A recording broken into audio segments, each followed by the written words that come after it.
ځکه حدیث مبارک کې راځي نبی علیه الصلاة والسلام فرمایي ما د لیلة القدر شپه په اوله عشره کې ولټوله ماته میله ونه شوله،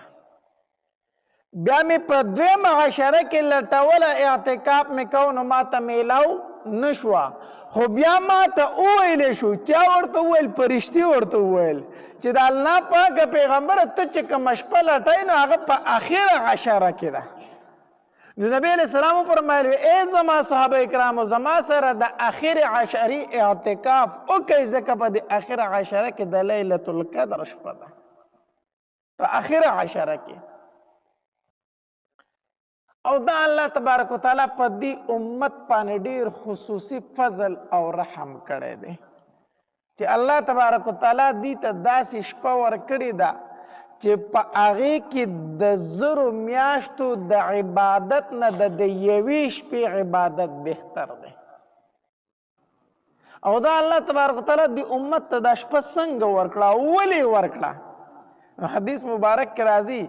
نبی علیه الصلاة والسلام چې کله د تیر شوو امتونو عمرونو ته وکتل کنه نو نبی علیه السلام ډېر خفه شو، ډېر غمجن شو. وی زما امت کو ډیر ذات په نیکو کې کوشش کوي خو د هغې پورې نیکۍ خو دوی نشي کولی که نه، هغې له الله عمرونه زیات ورکړي نو نیکۍ خو به خود زیاتې وي. زما امت کو ډیره زیاته سیالي په نیکو کې وکړي خو د هغوی هم نیکۍ نشي کولی ځکه هغې له الله عمرونه زیات ورکړي. زما امت له خو الله دومره عمر نه دی ورکړی. نبي علیه السلام په دې خبره سره ډیر غمجن او خفه و. الله تبارک وتعالی ورته وفرمایل زما محبوبه مه خفه کېږه، مه خفه کېږه، تیر شوو امتونو له ما عمرونه زیات ورکړي وو خو ستا امت له به زه یوه شپه ورکم، یوه شپه چې په دغې یوه شپه کې دوی عبادت وکړي د یوې شپې عبادت په د زرو میاشتو د عبادت نه غوره. ستا امت د هغې نه په نیکو کې وروستو نشي پاتې کېدی، ستا امت به د تیر شو امتونو نه په نیکو کې مخکې کېږي ځکه د دوی د یوې شپې عبادت د زرو میاشتو د عبادت نه غوره دی او بهتر دی. د رمضان المبارک میاشت داسې ده چې په دې کې یو انسان محرومه نه پاتې کېږي. په دې کې الله تبارک وتعالی هر انسان ته مغفرت کوي او کم انسان ته چې په دې میاشت کې مغفرت نصیب نشي یقینا دا بدبخت انسان دی. د دې وجې نه حدیث مبارک کې راځي نبی علیه الصلاة والسلام چې کله د منبر په اوله پوړۍ باندې خپه کېښوده نو نبی علیه الصلاة والسلام وفرمایل وی آمین. چې کله یې په دویمه پوړۍ باندې خپه کېښوده نو نبی علیه الصلاة والسلام بیا وفرمایل آمین. او کله چې په درېمه پوړۍ خپه کېښوده نو بیا وفرمایل آمین. نبی علیہ الصلاة والسلام صحابه کرامو ته وعظ او نصیحت وکړو خو په دغه ټایم کې په دغه وخت کې په چا کې دومره جرأت نه چې د نبی علیہ الصلاة والسلام نه پوښتنه کړې وي. وروستو ترې بیا یو صحابي پوښتنه وکړه وی د الله پاکه پیغمبره نن دې داسې کار وکړو چې مخکې دې چېرته داسې نه دي کړي، نن چې د منبر په اوله پوړۍ خپه کېښوده نو ودې فرمایل آمین، په دویمه پوړۍ دې خپه کېښوده نو بیا دې وفرمایل آمین، په درېیمه پوړۍ دې چې خپه کېښوده نو بیا دې وفرمایل آمین. د الله پاکه پیغمبر دا څه وجه وه؟ نبی علیه الصلاة والسلام ورته وفرمایل وی کله چې ما د منبر په اوله پوړۍ خپه کېښوده نو ما ته جبرئیل علیه الصلاة والسلام راغی او ما ته وفرمایل وی د الله پاکه پیغمبر زه الله را لېږلی ما او ما ته الله تبارک وتعالی فرمایلی چې جبرئیل زما محبوب ته وفرمایه چې نن به جبرئیل خیره کوي او نبی علیه الصلاة والسلام به پې آمین وی. ما وی چې جبرئیل چې الله تبارک وتعالی فرمایلی چې زما محبوب دی پې آمین وی زه به ضرور آمین واما. وی په اوله پوړۍ چې ما خپه کېښوده نو جبري علیه السلام خیره وکړه وی تباه دي شي برباد دي شي هلاک دي شي هغه انسان چې په چا باندې د رمضان المبارک میاشت تېره شوه او الله ورته بخښنه نصیب نه کړه ما وفرمایل چې آمین ځکه د رمضان المبارک داسې میاشت چې په دې کې څوک محرومه نه پاتې کیږي بیا پکې هم دا دومره بدبخته انسان دی چې ده ته پکې الله مغفرت ونه کو نو یقینا دا د هلاکت او د تباهۍ لایق دی نو جبري علیه السلام خیره وکړه نبی علیه السلام پې څه وفرمایو آمین وی کله چې ما په دویمه پوړۍ باندې خپه کېښوده نو جبري علیه السلام دویمه خیره وکړه وی تباه دي شي برباد دي شي هلاک دي شي هغه انسان چې د چا وړاندې ستا نوم مبارک ذکر شي او په تا باندې درود ونه وایي ټول وایي صلی الله علیه وسلم چې د چا وړاندې ستا نوم مبارک ذکر شو هغه په تا باندې درود ونه وي دا انسان د تباه شي برباد دي شي هلاک دي شي نبی علیه السلام فرمایل آمین د نبی علیه السلام په موږ باندې ډیر زیات احسانات دي ډیر زیات احسانات دي د هغې احساناتو بدله موږ نشو ورګرځولی خو دومره خو کولی شو چې په نبی علیه السلام باندې درود خو ویلی شو که نه په نبی علیه السلام خو درود ویلی شو که نه حدیث مبارک کې راځي نبی علیه السلام فرمایي وایي د چا وړاندې چې زما نوم مبارک ذکر شو دی په ما باندې درود نه وایي دا انسان ما سره بې وفا دی دی ما سره وفا نه کوي که ده ما سره وفا کولی ده به په ما باندې درود ویله دویم حدیث مبارک کې راځي نبی علیه السلام فرمایي وایي د چا وړاندې چې زما نوم مبارک ذکر شي او ده په ما باندې درود ونه وي ده د جنت لاره پرېښه او د جهنم په لاره باندې روان شوی دی بل روایت کې راځي نبی علیه السلام فرمایي د چا وړاندې زما نوم مبارک ذکر شو او هغه په ما باندې درود ونه وي په میدان محشر کې د قیامت په ورځ به ورته الله تبارک وتعالی زما د مخ مبارک دیدار ور نصیب نه کړي زما دیدار به ونه کړي هغه نو کله چې هم د نبی علیه السلام نوم مبارک ذکر شو نو په نبی علیه السلام باندې څه وایي درود وایي ډېر پې وایي ځکه حدیث مبارک کې راځي وایي څوک چې په نبی علیه السلام باندې یو ځلې درود وایي الله تبارک وتعالی پې لس ځله رحمتونه رالیږي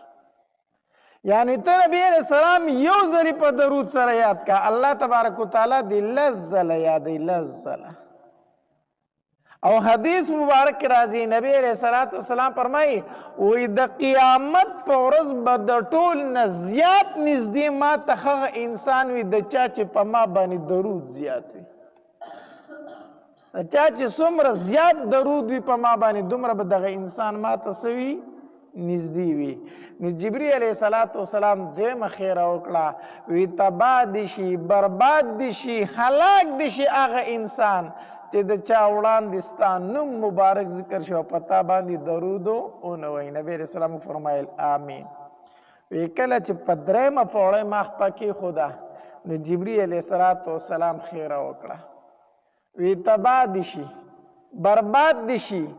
هلاک دي شي هغه انسان چې چا په خپل ژوند کې مور او پلار دواړه یا یو تن ژوندی وموندو او د هغې په خدمت باندې ځان جنت ته داخل نکړو مور او پلار یې دواړه ژوندي دي یا یو تن ژوندی دی او ده د هغې داسې خدمت ونه کړو چې د هغې په دعاګانو سره دی چېرته لاړ شي جنت ته لاړ شي دا انسان دی تباه شي برباد دی شي هلاک دی شي نبی علیه السلام وفرمایل آمین د چا مور او پلار چې ژوندي دي که نه دا د جنت د تلو لویه موکه ده د سره په لاس کې ده لویه موکه ده که دواړه ژوندي دي او که یو تن ژوندی دی د دې د دعاګانې د دې دپاره د جنت ذریعه ده د جنت د تلو ذریعه ده نو چې د مور او پلار بوډاګان دي او د خدمت ته محتاج دي او د هغې نه دومره دعاګانې وانغستې چې په هغې سره جنت لاړ شي، دا انسان څه دی؟ بدبخته انسان دی. ځکه ورته جبري علیه السلام خیري کوي. الله، یو صحابي راغی دی وی د الله پاکه پیغمبره په ما باندې د پلار څه حق دی؟ نبی علیه السلام ورته وفرمایل وی دا پلار ستا د جنت په دروازو کې منځنۍ دروازه ده، منځنۍ دروازه ده، وستا خوښه ده دا دروازه په ځان باندې بند ساتي او کو کولاو ساتي. کو پلار رضاو خو په تا باندې د جنت منځنۍ دروازه کولاو ده، کو پلار خپو په تا باندې د جنت په دروازو کې منځنۍ دروازه بند پرته ده، بند پرته ده. بل صحابي راغی وی د الله پاک پیغمبر په ما باندې د پلار څه حق دی؟ نبی علیه السلام ورته ډیره مختصر خبره وکړه. نبی علیه السلام ورته وفرمایل ای زما صحابي واوره، د رب رضا د پلار په رضا کې، د رب خفګان د پلار په خفګان کې. پلار رضا رب رضا، پلار خپا رب خپا. لنډه خبره دا ده، لنډه خبره دا ده. کو پلار د رضا خو رب رضا دی، کو پلار خپاو نو رب خپا دی، رب خپا. د مور متعلق نبی علیہ السلام فرمایلی وی الجنت تحت اقدام الامهات، جنت د مور د قدمونو د لاندې دی. د دې حدیث مبارک مطلب دا دی چې ځان به د مور د خپو خوري حساب کې هغې نه به جنت ته ځي، ځان به د مور د خپو خوري حساب کې نو هغې نه به جنت ته ځي. جبرئیل علیه السلام خیره وکړه وی تباه دي شي، برباد دي شي، هلاک دي شي هغه انسان چې د چا مور او پلار دواړه ژوندي دي یا یو تن ژوندی دی او دی د هغې داسې خدمت ونه کړي چې دی په هغې سره جنت ته لاړ شي، دا انسان دی تباه شي. نبی علیه السلام وفرمایل آمین. په دې کې اوله خیره چې جبرئیل علیه السلام کړې وه هغه دا خیره کړې وه وی تباه دي شي، برباد دي شي، هلاک دي شي هغه انسان چې په چا د رمضان المبارک میاشت تېره شوه الله ورته بخښنه نصیب نه کړه. نبی علیه السلام وفرمایل آمین. الله تبارک وتعالی دې موږ د جبرئیل علیه السلام په خیرو کې او د نبی علیه السلام په آمین کې نه راولي. هسې نه چې په مونږ باندې د رمضان المبارک میاشت تېره شي او الله پکې مونږ ته بخښنه نصیب نه کړي، دا به زمونږ ډېره زیاته بدبختي، دا به زمونږ ډېره بدبختي چې دا داسې مبارکه میاشت تېره شوه او مونږ پکې بیا محرومه پاتې شو. وروڼو اخري عشره را روانه ده، اخري عشره را روانه ده او په اخري عشره کې د لیلة القدر شپه ده. ځکه حدیث مبارک کې راځي نبی علیہ السلام فرمای وی ما د لیلة القدر شپه په اول عشره کې ولټوله ما ته میلاو نشوله، بیا مې په دویمه عشره کې لټوله اعتکاف مې کو نو ما ته میلاو نشوه، خو بیا ما ته وویلی شو، چا ورته وویل؟ فرشتي ورته وویل چې د الله پاکه پیغمبره ته چې کومه شپه لټوې نو هغه په اخره عشره کې ده. نو نبی علیہ السلام فرمایل ای زما صحابه کرامو زما سره د اخر عشرې اعتکاف وکئ، ځکه په د اخر عشره کې د لیلة القدر شپه ده، په اخر عشره کې. او دا الله تبارک وتعالی په دې امت باندې ډیر خصوصي فضل او رحم کړی دی چې الله تبارک وتعالی دې ته داسې شپه ورکړې ده چې په هغې کې د زرو میاشتو د عبادت نه د یوې شپې عبادت بهتر دی. او دا الله تبارک وتعالی دې امت ته دا شپه څنګه ورکړه، ولې ورکړه؟ حدیث مبارک کې راځي نبی علیه السلام چې کله د تیر شوو امتونو عمرونو ته وکتل کنه نو نبی علیه السلام ډېر خفه شو، ډېر غمجن شو. وی زما امت کو ډیر ذات په نیکو کې کوشش کوي خو د هغې پورې نیکۍ خو دوی نشي کولی که نه، هغې له الله عمرونه زیات ورکړي نو نیکۍ خو به خود زیاتې وي. زما امت کو ډیره زیاته سیالي په نیکو کې وکړي خو د هغوی هم نیکۍ نشي کولی ځکه هغې له الله عمرونه زیات ورکړي، زما امت له الله دومره عمر نه دی ورکړی. نبی علیہ السلام په دې خبره سره ډیر غمجن او خپه و. الله تبارک وتعالی ورته وفرمایل زما محبوبه مه خفه کېږه، مه خفه کېږه. تیر شوو امتونو له ما عمرونه زیات ورکړي وو، خو ستا امت له به زه یوه شپه ورکم، یوه شپه چې په دغې یوه شپه کې دوی عبادت وکړي، د یوې شپې عبادت په د زرو میاشتو د عبادت نه غوره. ستا امت د هغې نه په نیکو کې وروستو نشي پاتې کېدی. ستا امت به د تیر شوو امتونو نه په نیکو کې مخکې کېږي، ځکه د دوی د یوې شپې عبادت د زرو میاشتو د عبادت نه غوره دی او بهتر دی. نو الله تبارک وتعالی دې امت ته د لیلة القدر شپه ورکړه د نبی علیه الصلاة وسلام په دغې ارزو او په ارمان باندې چې زما امت د تیر شوو امتونو نه چېرته په نیکو کې پاتې رانشي. هغه شپه را روانه ده په آخره عشره کې ده. الله تبارک وتعالی دې موږ ټولو ته نصیب کړي. خو وروڼو ګورئ اخرنۍ عشره درنه چېرته په غفلت کې تېره نه شي. په دې اخرنۍ عشره کې د تراوو ډېر زیات اهتمام وکئ. په ټولو روژه کې د تراوو اهتمام پکار دی، خو ګورئ چې په دې اخر عشره کې درنه تراوی چېرته پاتې نه شي. ځکه علما لیکي وی چېرته یو انسان دی او هغه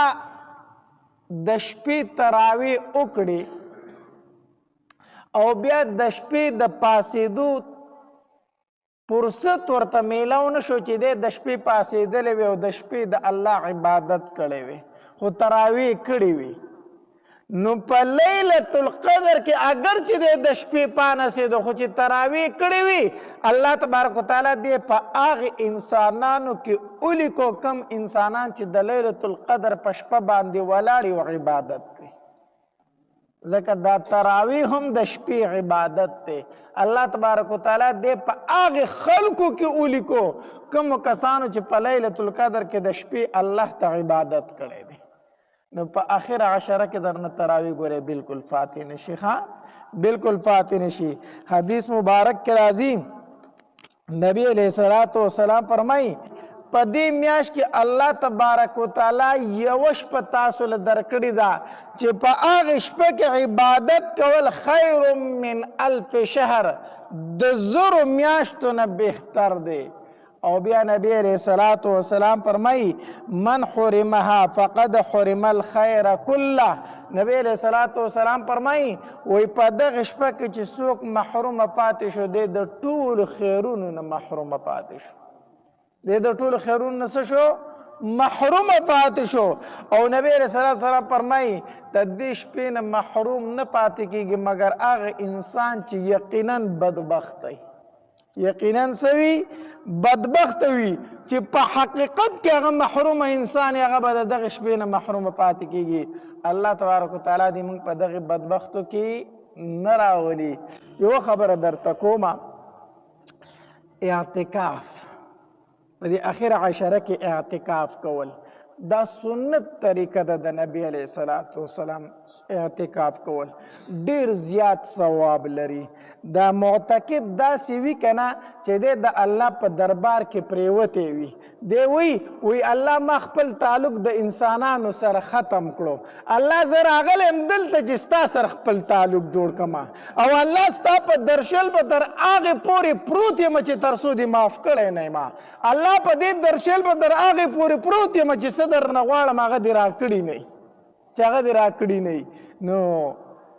چې څوک په انسانانو کې د چا ورته لاړ شي نو تش لاس چې وي پرېږدم نو وي ما ته ځان بد ښکاري. نو چې ته د الله په درشل کې پروت وي، د الله په در کې پروت وي، څنګه به دې تش لاس ځي؟ نو اعتکاف وکئ. حدیث مبارک کې راځي نبی علیہ السلام فرمایي معتکف دی د ګناهونو نه محفوظ وي او دی کم کارونه چې د نیکۍ نشي کولی الله دله مفتو کې هغه ثواب ورکوي. معتکف جنازې له تلی شي نشي تلی، بیمار پرسۍ له تلی شي نشي تلی، اعتکاف بند کړی دی. خو حدیث مبارک کې راځي چې څومره نیکان کسان دغه کارونه کوي الله پکې د ده حصه کوي. د ده حصه پکې کوي نو اعتکاف ته کینئ ډیر زیات ثواب دی نارینه په مسجد کې زنانه په خپلو کورونو کې اعتکاف ته کیناستی شي په کوټه کې د ځان له یو ګوټ منتخب کی په هغې کې د اعتکاف ته کینی زنانه هم اعتکاف کولی شي بلکې د زنانو دپاره اعتکاف د نارینو په نسبت باندې ډیر زیات آسان دی اعتکاف ته کینئ الله تبارک تعالی نه پکې د خپلو ګناهونو بخښنه وغواړئ الله ته وجاړوئ الله ستا در ته راغلی ما ستا سره جوړه کول غواړم تمام انسانان مې پرېښه او ستا په در کې پرېوتی ما نو اعتکاف په دې را روانه عشره کې دی انشاءالله کسان پکې بیا نیت وکړئ چې زموږ په دې مسجد کې هم کسان اعتکاف ته کیني چې د دې نه موږ محرومه پاتې نه شو الله تبارک وتعالی د عمل کولو توفیق را نصیب کړي و آخر دعوانا الحمد لله رب العالمین